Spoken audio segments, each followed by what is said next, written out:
it's Monica Denise and welcome back to my channel.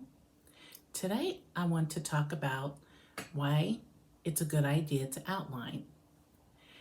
And the reason I thought about this is because for my next book, I plan on outlining a little more than normal. I normally just have like a skeleton type outline and I just kind of work off of that. But I would like to see how it is to develop a more full outline. So I think I'm going to try it. And I've been doing some research. And one of the main reasons that I think it's a good idea to outline is because you can clearly see which scenes go where in your story. And sometimes people use different ways of doing that. I normally use like an Excel spreadsheet. Okay, so what I'm showing you here is the way that I outlined my first novel. And you can see I use Save the Cat Writes a Novel over there. So I tried to get like an outline going. I didn't use every section, but I tried to. And what I did was I used index cards and I cut them in half. And then I hole punched them.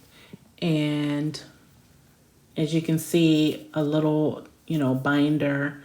I think I bought it at Staples or something, and they were very inexpensive, like a couple bucks for like 100 of them. And it's very easy and a convenient way of flipping your storyline around if you need to. And that's the reason I really like this method. So I'm probably going to use it again. And you can work at your own pace and do what's best for you. It's really up to you of how you want to do it. It will hopefully help me to keep from being stuck. Like I was stuck at the end of my first book. I'm thinking that this problem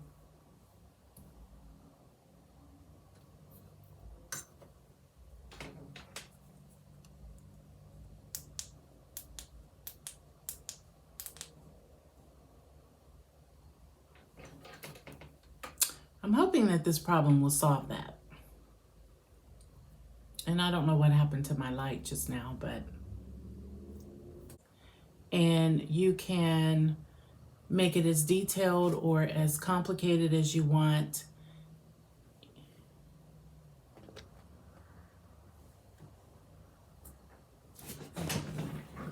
And we have Nanowrimo coming up, and I'm trying to get started on an outline already, but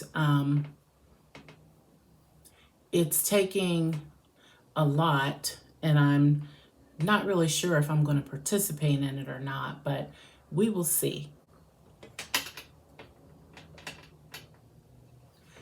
So what I like to do is I like to brainstorm first.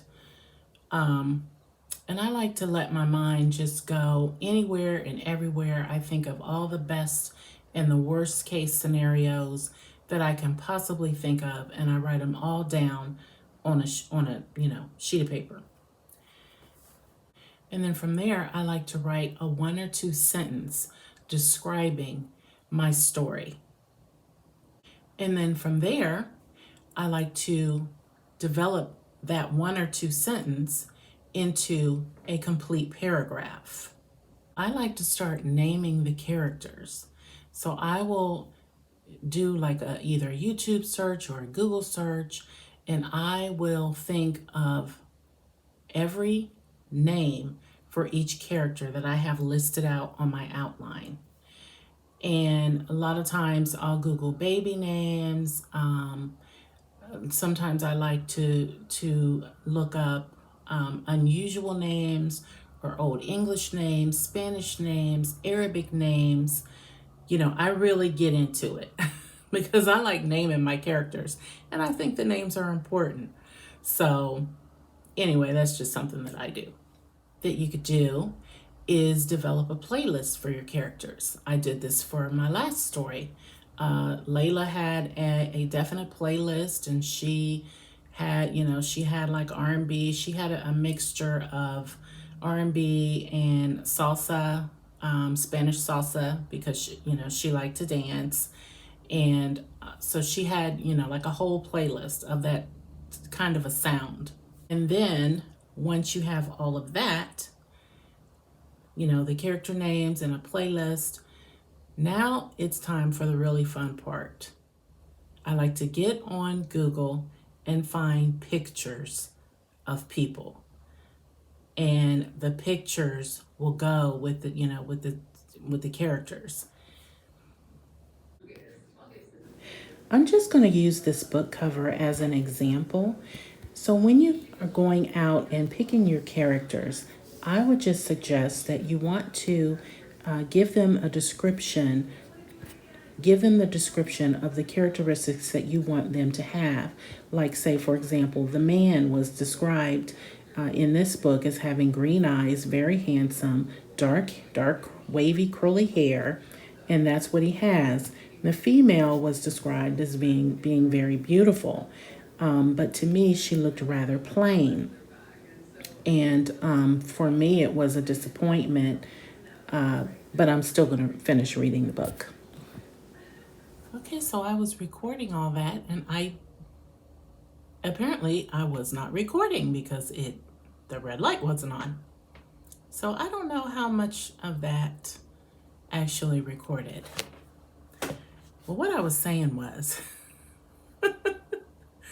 I always forget to say this, but if you like this video, please give it a thumbs up because it really helps my channel.